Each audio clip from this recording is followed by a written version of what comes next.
Olympics starts in July in Paris, and of course, Nigeria will be right there. Are we going to medal, or we're going there to make up the numbers? We've been to the Olympics how many times, and we didn't just go there at all. Take a look at 1996, one of our biggest achievements we'll never forget. Even the last Olympics, our wrestlers did us very, very proud. I said, Brome got a medal and what have you. We are going again.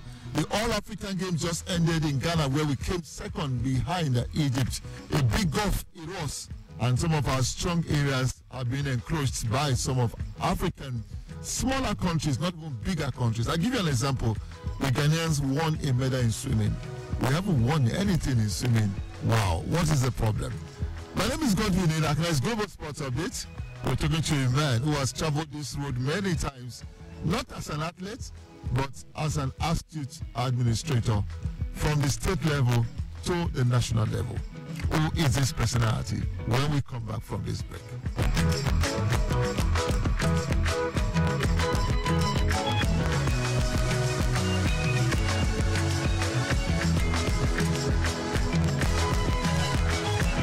Welcome back. Yes, Alhaji Abba Yola doesn't need any introduction at all. He's been everywhere from football to all the sports. It's our pleasure to welcome you to Global Sports Update. Happy Ramadan to you, sir. Oh, great. Thank you very much, Godwin. Thanks. I'm going to take a little of your time. I know you are fasting, but again, I know what sport means to you. Oh, you anything? Go ahead. Thank you. The Olympics is in July, and as we speak, we're already in April. That means we have how many months? 4 months to go. Are we ready for the Olympics? Are we ready for the Olympics? Well, judging by what the Honorable Minister has said, I think we are almost ready, and I am happy with the outcome of the All Africa Games, despite the fact that some people were expecting us to go and win the shield. But our performances have indicated that come Olympics, we may likely break the jinx this time around. What jinx are we breaking? Precisely. Preparations are continuous. We have just had preparations for the All Africa Games, and the games also were held. We are back.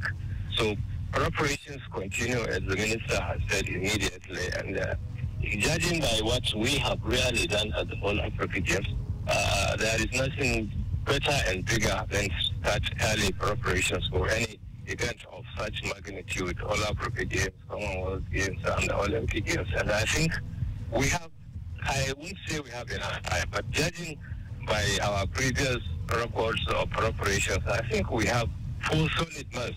We can cut it to 3 solid months to prepare the athletes, and some of them are coming back to their bases, are not going to just relent. The local ones will continue with the local campaign. I think we have a good time now. Not really a good time. You take arguments of you need 4 years, you need 3 years, you need 2 years. Yes, that's okay, but in this climate, it is difficult to get such kind of preparation. But the ministry has really tried to get the athletes on hold for the All Africa Games, and now the minister has assured Nigerians that preparation starts early for the Olympics. So it is already on. It's just a continuous something.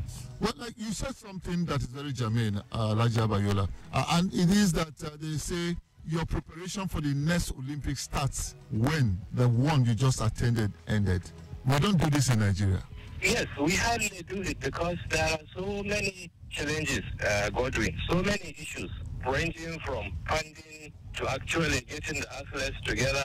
That is why we policy encourage that the athletes should be given, those foreign-based athletes should be given training grants so that they will continue. And they also participate in a lot of meets to make up for what is required of them to actually be on the podium in the Olympics. But if you look at our particularities, you will understand that it will be extremely, extremely difficult to have that 4-year stretch training of athletes from one Olympics to the other. And there are breaks, like the Commonwealth Games, the All Africa Games, the Athletics World Championship. All these are preparatory towards major international competition, and especially the Olympics. So, judging by our own nature, we cannot have that 4 years straight. But as the pundits will say, corporations are continuous, just like government is continuous. Well, how long, Alhaji Abayola, are we going to continue to rely on government to fund sport alone? Well, for now, believe me, Godwin, the light is not really quite visible at the end of the tunnel, but that is light. And this part of the world, especially in Africa, several institutions depend on government. Several institutions, I repeat, depends on government to cooperate. It's like that in Nigeria. Without the government, it will be extremely difficult to get the private sector come in and take over the running of sports. You see, one of the things the last administration did was to bring up this issue of sports industry policy. It is deliberate to at least see. Let's start from somewhere and see if we can ask government to stay away. And let's see whether the corporate world can come in and do it for us. But if you look at it from the states to the center, you find it extremely difficult to ask government to hands off.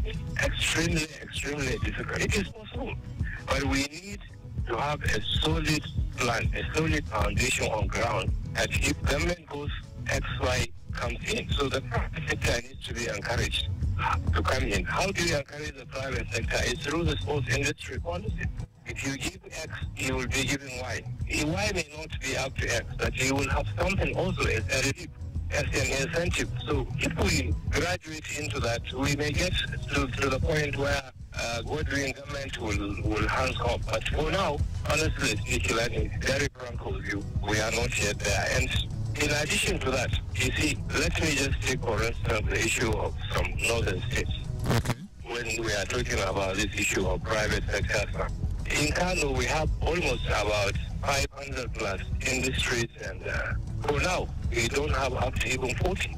And that should be the major employment sector. The government, how many people does government employ? So if you don't have this kind of facilities, if you don't have this kind of windows in your place, it will be extremely difficult because everybody almost relies on government. Take for instance, you go to Taraba, you may not find even, I think, 2 to 10 productive industries there that are employment sources to the people. So, and without such kind of things, government is constrained to just go into sports. Otherwise, sports will definitely die. That is the issue because nothing comes in from outside. You can't source for anything from outside. Your basketball team is traveling to Egypt for the African or whatever championship. You have a company that sponsors you. But here, it is extremely difficult. Even if they will give you something, they will give you peanuts, which will not take you anywhere. So at the end of the day, you have to go back to the government and plead and ask. And look at Kano Pillars. We have been trying to take it away from government for a very long period of time. But we could not because the people or the corporate organizations that will come in and say, yes, we will sponsor this thing are not there. But then, Alhaji Abayola, I quickly want to, come in here.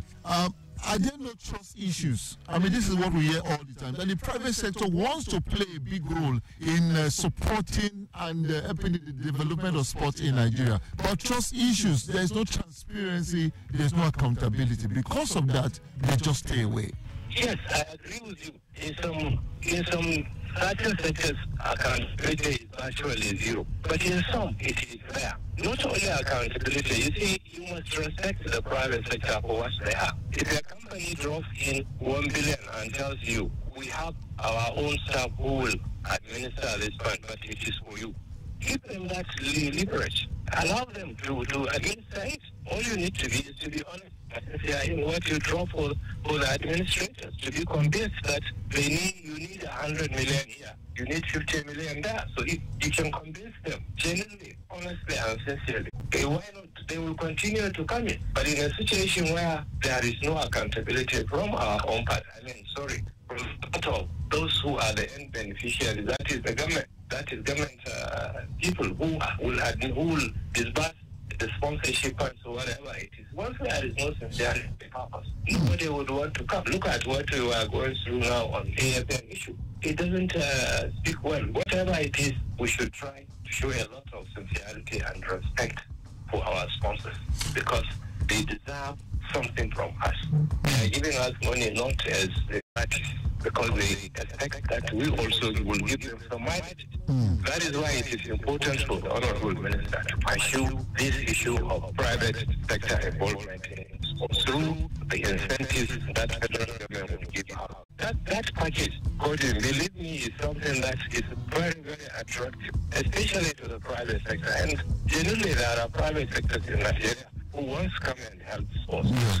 That accountability issue, and nothing comes back to me. I think it's what is drawing them away. In response with me, Abayola, is about how we can get to the Olympics and make an impact. It's about how we can fund sports in Nigeria without government intervention. Abayola will be joining me tomorrow on the Global Sports Update. My name is Godwin Enakhena. Don't forget to keep praying for Nigeria. God bless Nigeria.